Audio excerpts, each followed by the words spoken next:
the White House has confirmed that a bunch of very senior officials, pretty much the most senior people in national security in the government, except for the president, engaged in this conversation on Signal.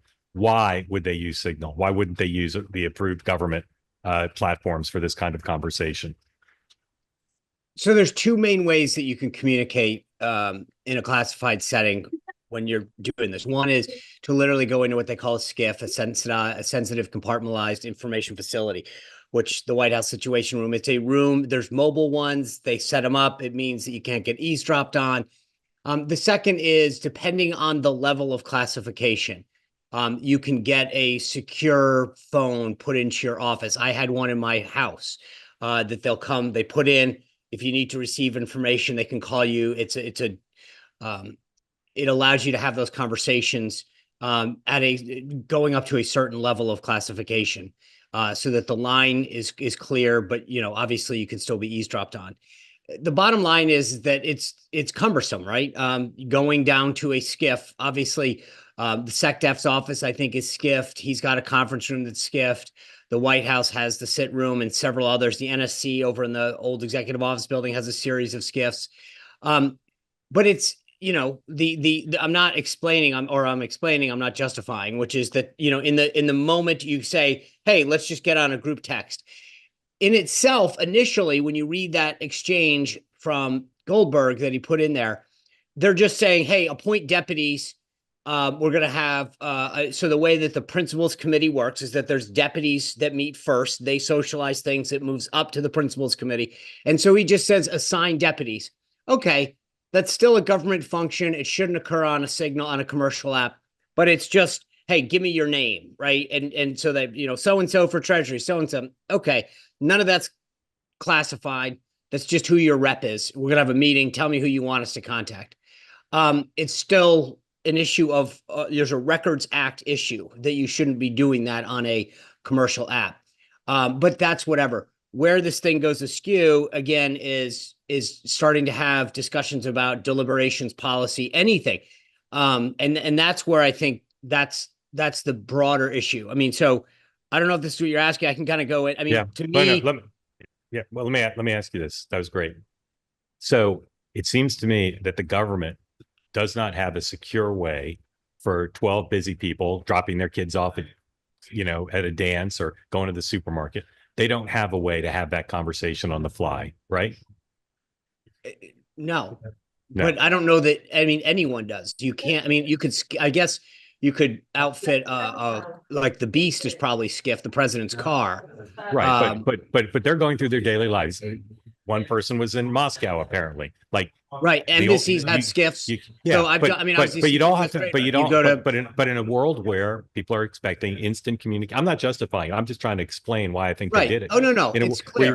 It's like, all right, the 12 of us want to have real time back and forth communication. We're not going to all move into the SCIF for the next 48 hours. We're going to go about our lives, go to meetings, do other stuff. We want to do it on our phones. Now, as I understand it, most government phones can't have Signal.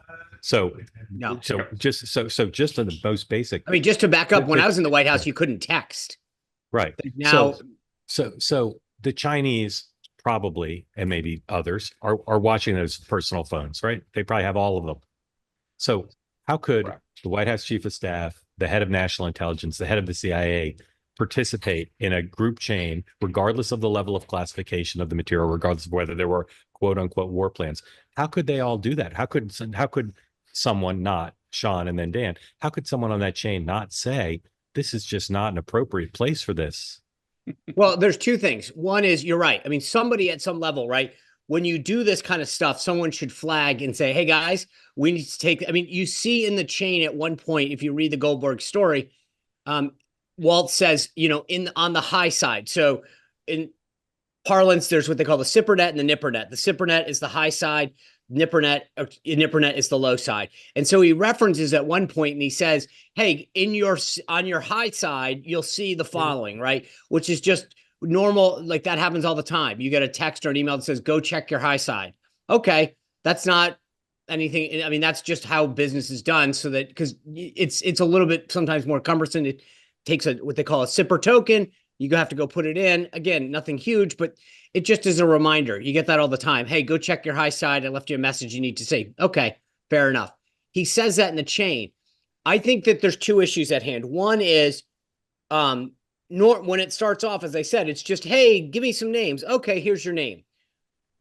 I get that.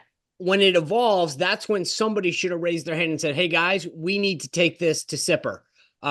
We need to go here. That's where, and I get getting caught up in the moment, right? You get a text from the national security advisor or whatever, and you kind of go, oh, well, if it's coming from somebody that you trust, you assume, oh, okay, well, they've got to, I would, go, okay, this is weird, but since they're sending it to me, I assume that that's legit. That being said, in this day and age, I would, if that were me, I think I would have probably gone on the high side and said, hey, are you sending me a signal message? Because this seems weird. Like that we're right. So I think that you're right. There's a point at which if it was just a name, somebody sent me a signal, hey, can you send me a phone number where I can reach you? Or who do you want to be your rep in this meeting? Okay, fine, whatever. When that conversation evolved is when I think somebody should have said, hey guys, we need to take this whole thing high side. Yeah, Dan. Well, look, I'll say one thing here about where they were, which is supposedly Steve Witkoff was in the Kremlin negotiating and on signal. So you want to talk about foreign governments who, we try to hack their phones. The Chinese, it's very clear. If you go to China, they tell you to not bring your government phone or only use your government phone because they penetrate your personal phone the moment it enters Chinese communication signals. They embed spying technology. So one, just where they were, it's horrifying. Two, it could be that it was inconvenient to go to the SCIF and be on government servers.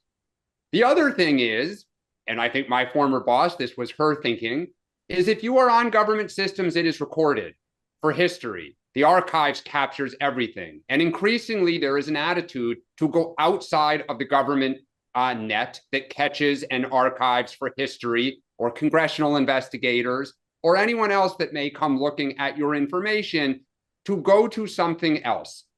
Don't know if that's what they were doing, but I have a suspicion it might have been part of the calculus, which raises the question mark, which I think, Trump didn't get to. Are other conversations within the administration happening off of government servers and on things like Signal? Correct. I think we will. And by the way, yes, sir. Those folks didn't act like it was the first time they'd been on Signal together in the tone of everything. I will say this to those of you in the chat who are saying, move on, this is not a big deal. Just look in the mirror. I say this with a smile on my face. Ask yourself just one question. If this were done by the Biden administration, if this were Tony Blinken and Jake Sullivan and all the people in the Biden administration, Kamala Harris, if they were having this conversation on Signal, just look yourself in the mirror and say, I'd have the same attitude. No big deal. Just ask yourself that one question, because I can tell you what your attitude would likely be.